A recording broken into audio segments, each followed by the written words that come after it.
Siapa sih yang nggak ingin kaya ketika sudah pensiun? Tentunya teman-teman mau juga dong. Nah, kalau teman-teman mau kaya raya di masa senja, berikut adalah sejumlah aset yang sebaiknya kalian miliki. Yang pertama adalah saham. Mungkin teman-teman ada yang berpikir, wah saham itu ribet banget dan juga berisiko tinggi. Tapi tunggu dulu, memang sih investasi saham itu butuh ilmu dan pemahaman. Tapi kalau kalian berinvestasi di perusahaan-perusahaan besar yang fundamentalnya kuat dan punya rekam jejak yang bagus, potensi keuntungannya juga bisa sangat besar. Saham adalah bukti kepemilikan sebagian kecil dari sebuah perusahaan. Jadi, ketika kalian membeli saham, kalian secara tidak langsung menjadi salah satu pemilik perusahaan tersebut. Kalau perusahaannya untung dan berkembang, nilai sahamnya juga akan ikut naik. Selain itu, banyak perusahaan yang membagikan sebagian keuntungannya kepada pemegang saham dalam bentuk dividen. Dividen ini bisa menjadi pendapatan pasif yang menarik. Kuncinya dalam investasi saham adalah sabar dan jangan gampang panik kalau pasar lagi bergejolak. Pasar saham itu soalnya kayak laut ya, kadang tenang, kadang badai, kadang naik, kadang turun. Investor yang bijak adalah yang bisa melihat jauh ke depan dan tidak hanya terpengaruh oleh fluktuasi saham jangka pendek. Lakukanlah riset mendalam tentang perusahaan yang ingin kalian beli sahamnya, perhatikan laporan keuangannya, prospek bisnisnya di masa depan, manajemennya, dan juga posisi industrinya. Diversifikasi portfolio juga penting, artinya jangan menaruh semua telur dalam satu keranjang. Sebarkan investasi kalian ke beberapa sektor atau perusahaan yang berbeda untuk mengurangi risiko. Dengan begitu, meskipun adalah katakanlah sebagian investasi yang kurang berhasil, masih ada investasi lain yang bisa menutupinya. Jenis aset yang kedua adalah properti. Kenapa properti sering disebut orang? Karena harganya cenderung naik terus dari waktu ke waktu. Coba kalian bayangkan, kalian beli tanah atau rumah sekarang di lokasi yang sedang berkembang atau punya potensi masa depan cerah, kemudian beberapa puluh tahun lagi harganya bisa berkali-kali lipat. Ini bukan hanya spekulasi, tapi berdasarkan data historis yang menunjukkan pertumbuhan nilai properti yang stabil, terutama di kota-kota besar. Properti punya karakteristik unik karena pasokannya terbatas, sementara permintaannya akan selalu ada seiring dengan bertambahnya populasi dan kebutuhan akan tempat tinggal. Apalagi kalau lokasinya strategis, misalnya aja dekat fasilitas umum seperti sekolah, rumah sakit, pusat perbelanjaan, atau akses transportasi, makin naik tuh harganya. Selain potensi kenaikan harga, properti juga bisa jadi sumber pendapatan pasif.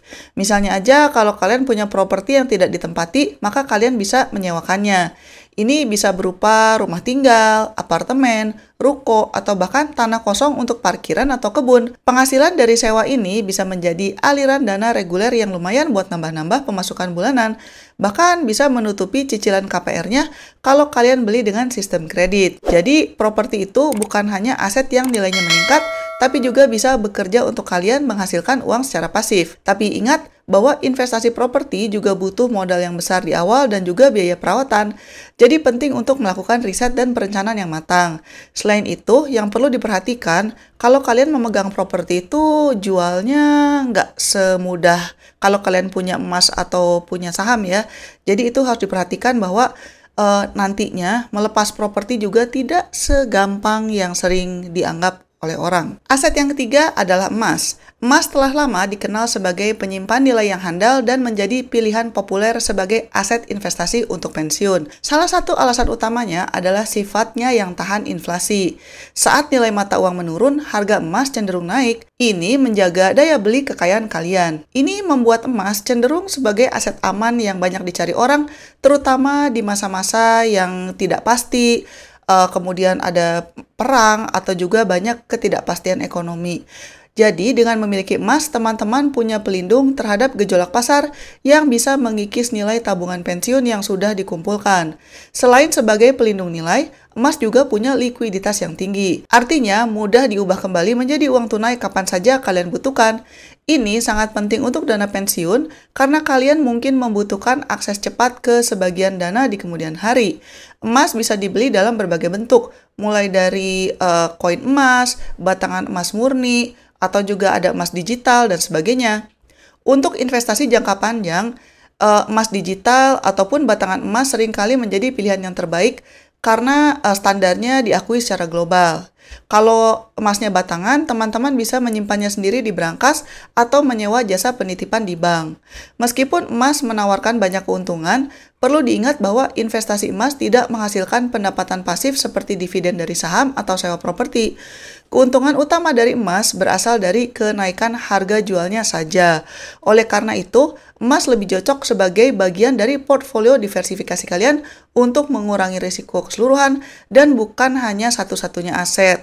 Selain itu, kalau kita lihat historinya, harga emas juga mungkin naik dan turun ya, jadi tidak selalu terus-menerus naik sebenarnya. Dengan menggabungkan emas dengan aset lain seperti properti dan saham, teman-teman bisa menciptakan strategi pensiun yang kuat dan seimbang dan lebih siap menghadapi berbagai kondisi ekonomi di masa depan. Jenis aset selanjutnya adalah dana pensiun. Ini sering banget diabaikan, padahal penting banget. Banyak orang yang baru menyadari pentingnya dana pensiun ketika sudah mulai menua. Padahal idealnya ini harus disiapkan sejak muda. Ada banyak produk dana pensiun yang tersedia, mulai dari dana pensiun lembaga keuangan atau DPLK, BPJS Ketenagakerjaan untuk pekerja swasta, hingga program pensiun untuk PNS, TNI, dan Polri. Dengan ikut program dana pensiun, kalian secara rutin menyisihkan sebagian uang untuk disimpan dan dikembangkan oleh lembaga pengelola dana pensiun. Uang ini biasanya diinvestasikan kembali ke berbagai instrumen investasi yang aman dan stabil, sehingga nilainya terus bertambah seiring waktu. Manfaat utama dari dana pensiun adalah kalian punya pegangan yang lumayan besar nanti ketika sudah tidak produktif lagi. Ini ibaratnya seperti menabung secara disiplin, tapi dengan sistem yang lebih terstruktur dan dikelola oleh ahlinya. Keuntungan lain adalah adanya efek bunga majemuk atau compounding interest. Semakin cepat kalian mulai menabung untuk pensiun, semakin besar juga potensi pertumbuhan dana kalian karena bunga yang dihasilkan akan menghasilkan bunga lagi. Bayangkan aja kalau kalian mulai menabung 500.000 per bulan sejak usia 25 tahun gitu ya. Ketika kalian berusia 55 tahun, jumlahnya bisa jauh lebih besar daripada kalau kalian baru mulai menabung di usia 40 tahun dengan jumlah yang sama. Jadi, jangan tunda untuk mulai menyiapkan dana pensiun kalian. Aset selanjutnya yang berharga adalah pendidikan dan skill. Loh, kok pendidikan dan skill? Kok bukan barang? Iya, aset yang paling berharga dan tidak ternilai harganya justru adalah diri kalian sendiri. Semakin tinggi pendidikan dan semakin banyak skill yang kalian punya, maka semakin besar juga peluang kalian mendapatkan penghasilan yang lebih tinggi. Ini tidak hanya terbatas soal gelar akademis, tapi juga dari kemampuan-kemampuan praktis yang bisa kalian manfaatkan untuk menciptakan nilai, entah itu menjadi profesional di dunia kerja, menjadi konsultan di bidang ahli, atau membangun bisnis sendiri yang sukses. Dalam dunia yang terus berubah ini, memiliki skill yang relevan itu sangat penting. Belajarlah hal baru, ikut pelatihan, ambil sertifikasi, atau bahkan ikut kursus online bisa meningkatkan nilai diri kalian di mata pemberi kerja atau klien. Misalnya aja kemampuan di bidang teknologi seperti coding, analisis data, atau digital marketing sangat diminati. Atau soft skill seperti kemampuan komunikasi, kepemimpinan juga sangat berharga. Atau kalau kalian mau cari uang dari jalur entrepreneur gitu ya, bahkan kemampuan untuk melihat peluang pasar dan kemudian membangun bisnis di bidang itu sangat berharga juga. Investasi pada diri sendiri ini keuntungannya banyak karena tidak bisa dicuri oleh siapapun dan akan selalu bersama dengan kalian. Semakin banyak kalian mengembangkan diri, maka semakin banyak juga peluang yang terbuka. Dan yang paling penting, kalau kalian menonton video-video seperti ini, langsung ambil langkah. Ayo kita mulai mempersiapkan masa pensiun yang cemerlang. Sekian dulu episode kali ini dan selamat mencari kebahagiaan. Bye-bye!